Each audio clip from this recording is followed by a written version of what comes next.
नमस्कार, मैं शंभू कुमार सिंह और आप देख रहे हैं नेशनल दस्तक। ऐसी नहीं है कि इस देश में सब कुछ खत्म हो गया है। अ, आज जिस तरह के हालात हैं, खासकर अगर बात करें संविधान के दायरे की, और बाबा साहब ने जो सपना देखा था, एक ऐसे मुल्क का जो प्रोग्रेसिव हो, जहां सबको इक्वालिटी हो, जहां फ्रेटर्निटी हो और जहां एक मजबूत डेमोक्रेसी हो।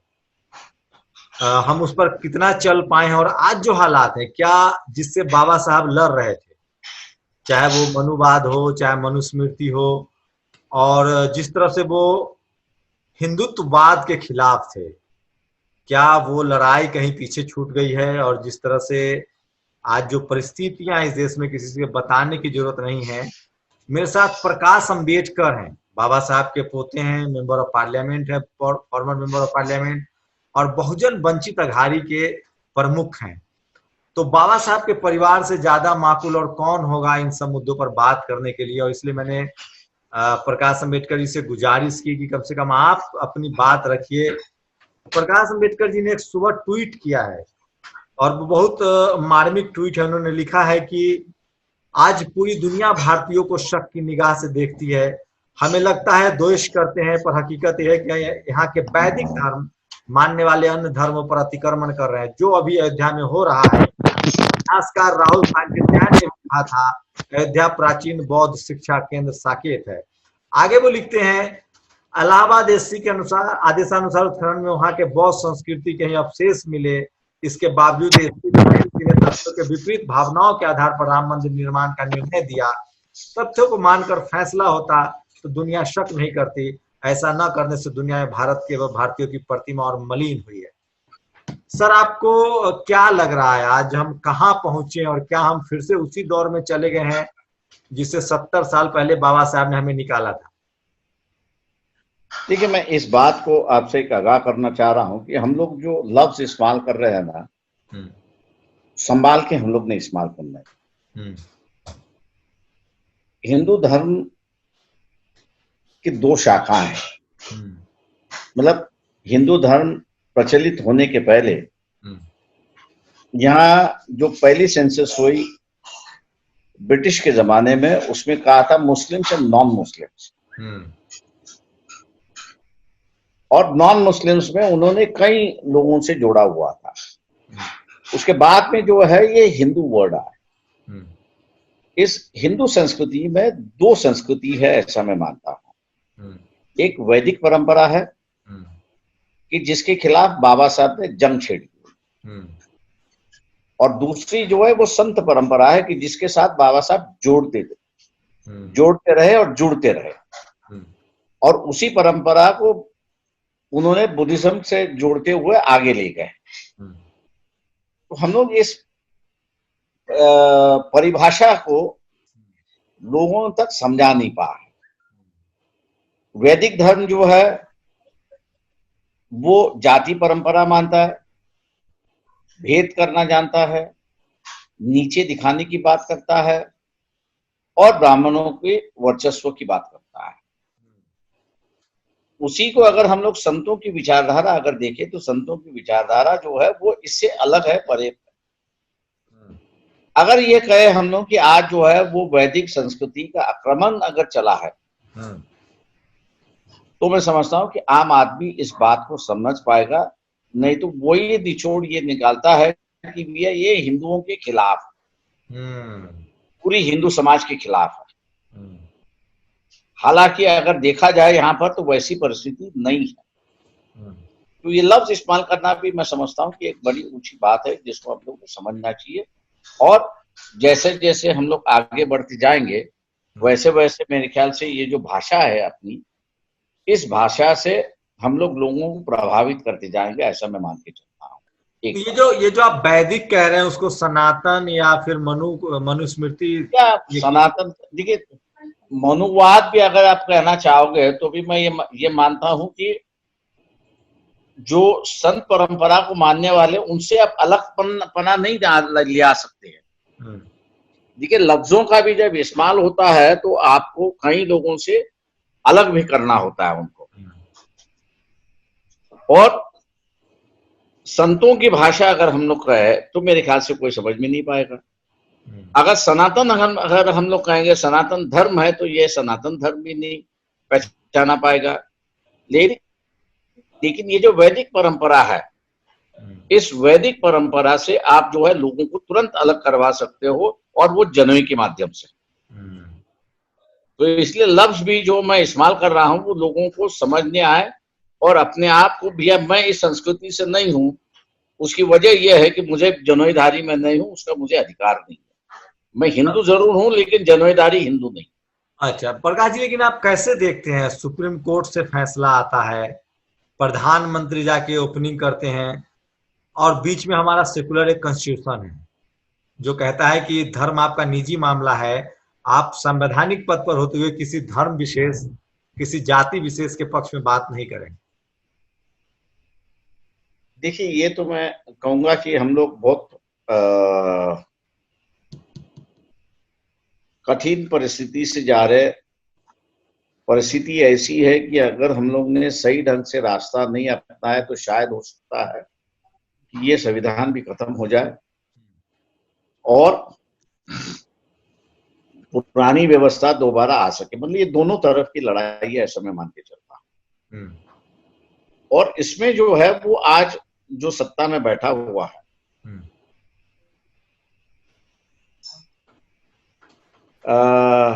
ये जो लड़ाई है, इस लड़ाई में मैं समझता हूं कि हम लोगों की भूमिका जो है वो सही होनी चाहिए। अगर हम लोगों की भूमिका सही नहीं रही तो शायद मुझे लगता है कि हम लोग ये लड़ाई हार जाए, और मौके का जो फायदा उठाना होता है उस मौके के फायदे को उठाना होता है। आज हम लोग फंसे किस में हैं? तो आरक्षण में फंसे हुए हैं। हम लोग फंसे किस में हैं? तो एट्रोसिटी एक्ट में फंसे हुए हैं। अब ये दोनों लागू हो गया है, इसको अगर अमल करना है तो आपको सत्ता में जाना जरूरी है, और सत्ता में अगर जाना है तो आपको सत्ता की राजनीति करनी होगी। हम लोग उससे बाहर निकल नहीं रहे, और ये मानसिकता जब तक हमारी बदलती नहीं कि हम जो संविधान ने आरक्षण का मुद्दा दिया है, दूसरी तरफ से एट्रोसिटी एक्ट भी आ चुका है, अब इसको अमल करने की बात है। अगर अमल करना है तो सत्ता में आना है, सत्ता में आना है तो सत्ता की मानसिकता पहले बनानी होगी, और यह है कि सत्ता में आते समय हमारे मित्र कौन होंगे इसका फैसला करना होगा। जी जी, मैं इस सवाल पर आऊंगा। बस एक और सवाल, साकेत को लेकर भी आपने कहा है, हम सब जानते हैं कि बुद्ध में भारत था, और भारत में जहां भी आप मिट्टी खोदेंगे तो आपको बुद्ध मिलेंगे, बुद्ध की संस्कृति मिलेगी, जो श्रमण संस्कृति है, जो श्रम की संस्कृति है, जो मेहनत कश की संस्कृति है। सुप्रीम कोर्ट जिस तरह से कहता है एक याचिका पर कि हाउ डेयर यू, 1-1 लाख का जुर्माना लगाता है, क्योंकि वो कह रहे थे कि वहां जो खनन हुई है, वहां जो प्रतीक मिले है उसको कम से कम एक म्यूजियम में तब्दील किया जाए। इसको कैसे देखते हैं, क्योंकि अब सारे फैसले सुप्रीम कोर्ट से आ रहे हैं। देखिए, ये सिलसिला तो बहुत पहले चला। सुप्रीम कोर्ट से फैसले करवा दो ताकि इसकी चर्चा ना हो। पॉलिटिकल प्लेटफॉर्म से अगर निर्णय होता तो उसकी चर्चा होती, उस पर टिप्पणी होती। लेकिन सुप्रीम कोर्ट ने कहा है इसलिए आप टिप्पणी नहीं कर सकते, क्योंकि वो कोर्ट की तौहीन होगी, और तौहीन से हर कोई डरता है कि वे 6 महीने 7 महीने की दिए, जो उनके मन में आया उसके लिए वो अपने को जेल में ठोस दे। मैं ये केस जब चला तब भी मैंने ये कहा था कि supreme court should not involve itself in this kind of decisions. आज भी मेरा यही कहना है कि ये मामला सुप्रीम कोर्ट का नहीं है। आज आपको लगता है कि कांग्रेस की प्रियंका गांधी ने जिस तरह का बयान दिया है, राजीव गांधी 1986 में इसका ताला खोलते हैं, जबकि 412 सीट लेके वो चुनाव जीत के आए थे। सिख नरसंहार होता है, रामायण घर घर पहुंचाई जाती है। क्या लगता है आपको, बेसिक कोई डिफरेंस है कांग्रेस और बीजेपी में, या आप सब कुछ साफ हो गया है? देखिए, सवाल ऐसा है कि आपको गुजरात में सोनिया गांधी जी जो है उनकी जो तकरीर हुई थी 2008 या 2009 में, मौत का सौदागर, नहीं मौत का सौदा, जिस दिन ये इस्तेमाल किया गया था उसी प्रचार दौरे में उन्होंने एक बात कही थी कि कांग्रेस जो है वो सॉफ्ट हिंदुत्व की पॉलिसी फॉलो करती है और बीजेपी जो है वो हार्ड हिंदुत्व की पॉलिसी फॉलो करते हैं। पॉलिसी तो हिंदुइज्म की है, सिर्फ फर्क इतना ही है कि ये कह रहे कि हम नरम पॉलिसी इस्तेमाल कर रहे हैं और ये कह रहे कि हम तगड़ी पॉलिसी, हार्ड पॉलिसी उसको ये इस्तेमाल कर रहे हैं। फर्क तो पॉलिसी का नहीं, ये सिर्फ डिग्री का फर्क है। ये सॉफ्ट कर रहे हैं, हम हार्ड है, इतना ही अंतर है। लेकिन फिलॉसफी एक ही है कि हिंदू की फिलॉसफी है। तो ये कांग्रेस यहाँ कहीं भी मुझे इंडियननेस दिखाई नहीं देता। ये कांग्रेस और बीजेपी में एससी एसटी ओबीसी माइनॉरिटी के लिए कुछ दिखता है? खासकर कांग्रेस में माइनॉरिटी समाज के लिए आपको कुछ दिखता है? देखिए, इस बात से आप लोगों को ध्यान होगा कि पिछले 15 सालों से मुझे हराने के लिए कांग्रेस ने जानबूझकर एक मुस्लिम उम्मीदवार वहां पर खड़ा करते ताकि मुस्लिम वोट। आपकी कॉन्स्टिट्यूंसी में? मेरी कॉन्स्टिट्यूंसी औरंगाबाद नहीं, अकोला। अकोला जी। वहां मुस्लिम कैंडिडेट खड़ा कर देते और गिराने की राजनीति वहां पे चलती है। जैसे ठीक और यही प्रचार फिर वहां पर चलता है कि यह बाबा साहब ने धर्मांतर किया था, हिंदू धर्म को छोड़ के बौद्ध धर्म अपनाया। तो एक तरफ मुस्लिम वोट ब्लॉक करना, दूसरी तरफ रिलीजियसली कांग्रेस वाले प्रचार करते, बीजेपी वाले तो करते, तो मैं उनसे कुछ कह नहीं रहा, लेकिन कांग्रेस वाले भी मेरे खिलाफ प्रचार में उतरते, एनसीपी वाले भी उसमें प्रचार में उतरते और मुझे गिरा देते। वहां मैं कहीं से भी लड़ू तो ये राजनीति चलती रहेगी, मुझे उसे ये नहीं है। लेकिन असली रूप जो कांग्रेस का है वो बाहर आ चुका है। अब ऐसा है कि कांग्रेस के पास कुछ बचा नहीं है, ऐसी एक परिस्थिति है।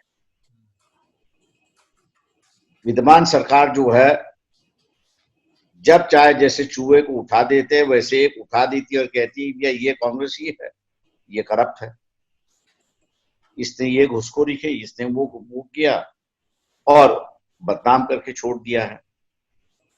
करप्शन के नाम पर कांग्रेस को इतना बदनाम कर दिया है कि वो अपने पैरों पर अब खड़ी नहीं हो सकती। इसलिए मैं विपक्ष को कह रहा हूं कि आपको ऑल्टरनेटिव ढूंढना होगा और जब तक आप विकल्प नहीं ये करोगे तब तक आप आरएसएस बीजेपी कंबाइन से लड़ नहीं सकते। ये आरएसएस पर मैं आना चाह रहा था। क्या लग रहा है कि आरएसएस की जो आइडियोलॉजी है, जिसको एससी एसटी ओबीसी जो स्कूल नहीं जा रहे हैं, अब जैसे उन्होंने नेशनल एजुकेशन पॉलिसी लाया है, नई एजुकेशन, तो क्या, क्योंकि अभी 4 साल केंद्र में उनकी सरकार है, ज्यादातर राज्यों में सरकार है, तो प्रकाश जी आपको लगता है कि आरएसएस का जो एजेंडा है, जो उनकी किताब है बंच ऑफ थॉट्स, जो गोलवलकर का आइडिया है, उसको वो ईमानदारी से इंप्लीमेंट कर देंगे और उसका क्या इम्पैक्ट होता दिख रहा है? बाबा साहब का जो पूरा संघर्ष है या तो वो खत्म होता दिख रहा है आपको? नहीं, देखिए, मैं ऐसे कहूँ, इसमें मुसलमान जो है वो अहम रोल भूमिका अदा कर सकता है। ऐसा नहीं है कि पूरा हिंदू समाज जो है वो आरएसएस और बीजेपी के साथ है।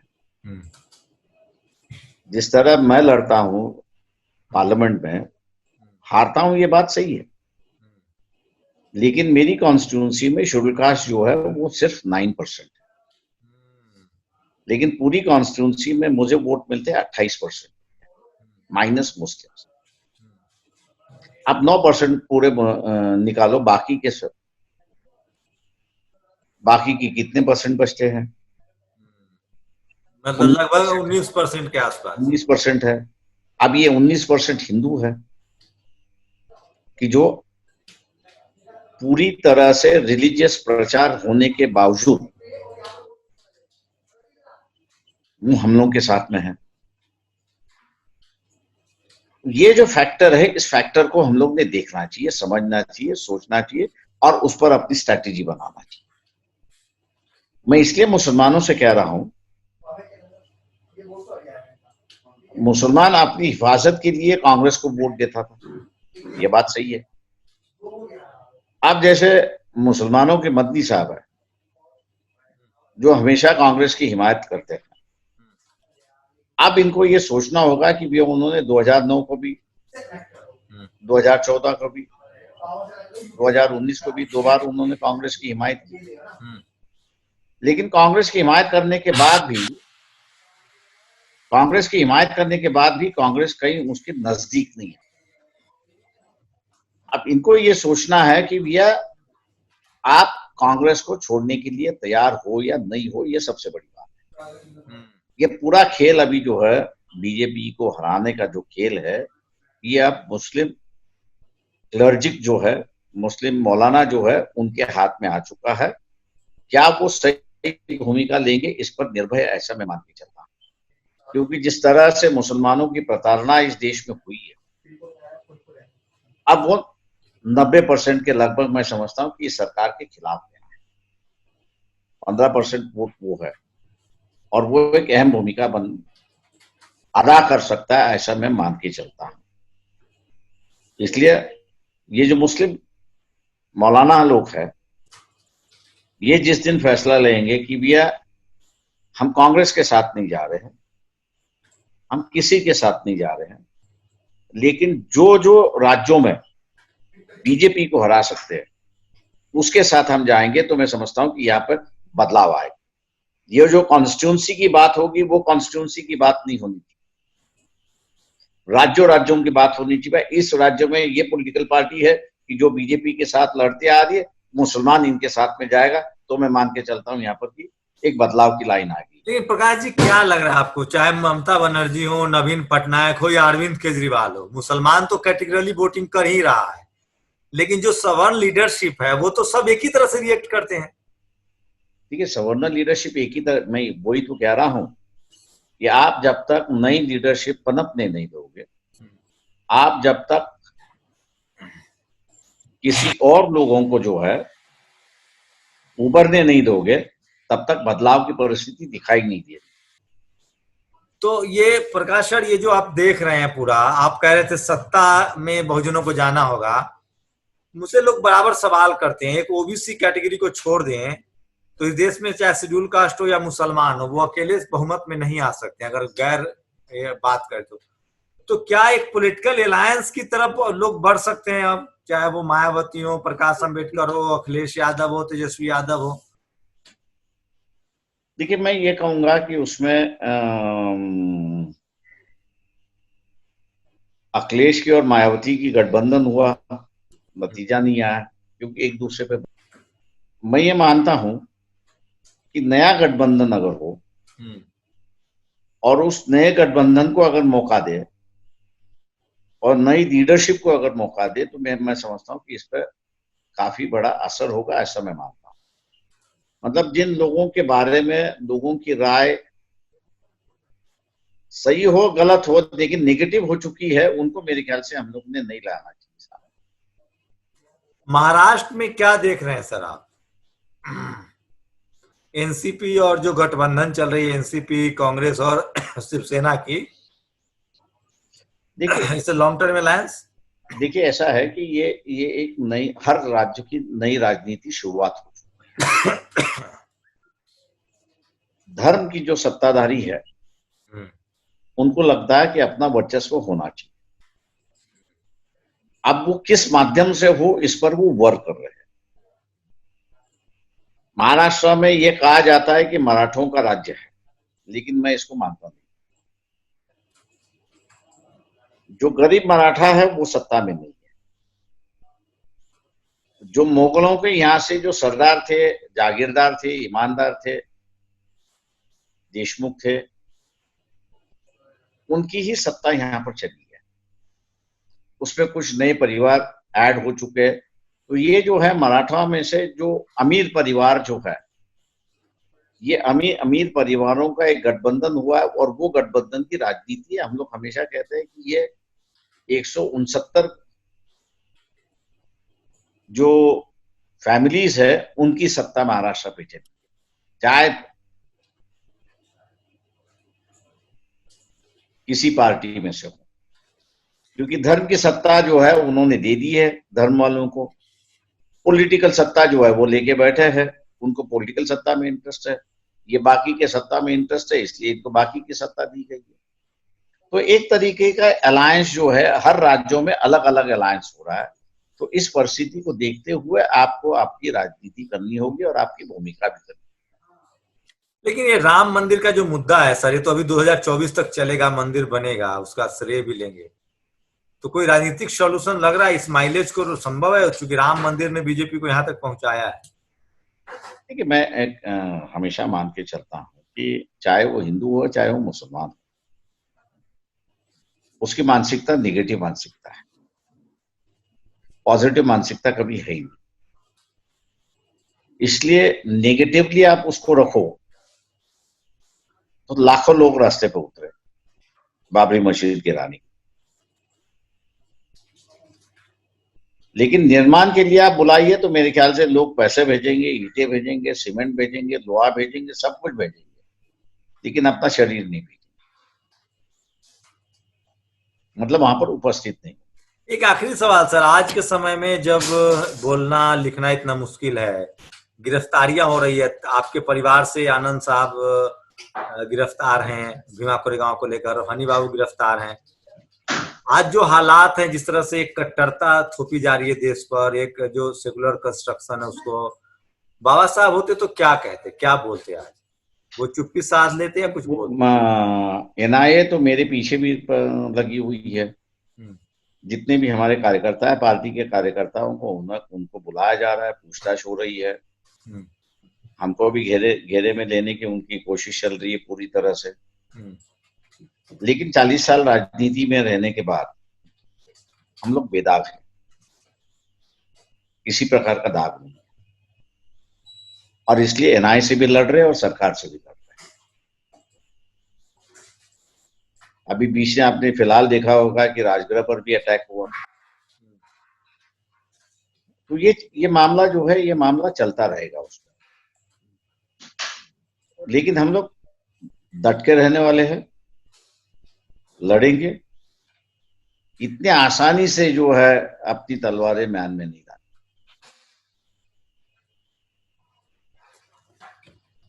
वही सवाल मेरा रहेगा सर, बाबा साहब होते आज तो वो क्या कहते? देखिए उनका ख्याल, मेरे ख्याल से उन्होंने कांग्रेस के बारे में पहले ही कहा था,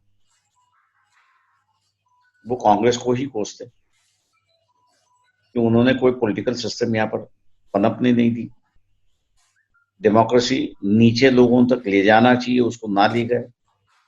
आज भी एक वर्ग है कि जिसको हम लोग ओबीसी कहते हैं, लेकिन ओबीसी कहने के बाद हम लोग यादव को भी इनका ही नाम लेते हैं। नाई है, धोबी है, कुमार है, लोहार है, सोनार है, सुतार है, इनका नाम तो हम लोग लेते ही नहीं।